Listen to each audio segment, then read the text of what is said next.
firman-Mu di dalam kehidupan kami. Berfirmanlah Engkau Tuhan, karena kami telah siap untuk mendengar. Amin. Shalom adik-adik. Shalom.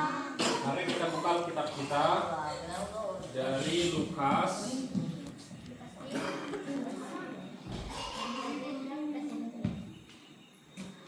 Mari kita buka kitab kita Lukas pasal yang kelima, ayat 4 hingga ayat 11. Lukas pasal yang kelima, ayat yang keempat hingga ayat yang ke-11. Inang Zoom ini, siapa yang main-main? Sudah dapat? 1 sampai berapa tadi? 1 sampai 11.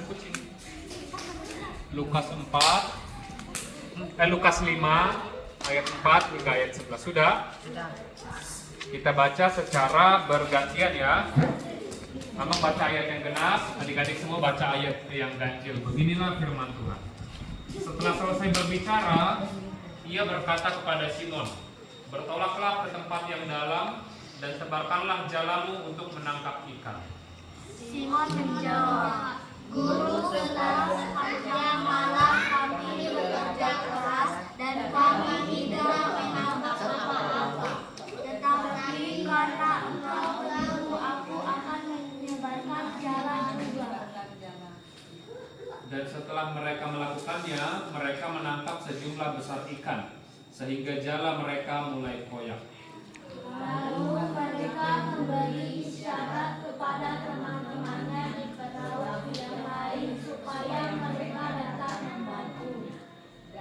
Dan mereka itu datang. Lalu mereka bersama-sama mengisi kedua perahu itu dengan ikan sampai tenggelam. Ketika Simon Petrus melihat hal itu, ia pun tersungkur di depan Yesus dan berkata, "Tuhan, pergilah daripadaku, karena aku ini seorang berdosa." Sebab ia dan semua orang yang bersama-sama dengan dia takjub oleh karena banyaknya ikan yang mereka tangkap. Demikian juga Yakobus dan Yohanes, anak-anak Zebedeus yang menjadi teman Simon. Kata Yesus kepada Simon, "Jangan takut, mulai dari sekarang kau akan menjala manusia." Dan sesudah mereka menghela perahu-perahunya ke daratan, mereka pun meninggalkan segala sesuatu, lalu mengikuti Yesus. Ya, demikian firman Tuhan. Adik-adik, siapa yang pernah menangkap ikan? Di mana? Di laut. Di kolam. Siapa yang pernah menangkap di laut? Pakai apa waktu itu menangkap ikan? Dipancing. Ada yang pernah dijala ikannya? Pernah.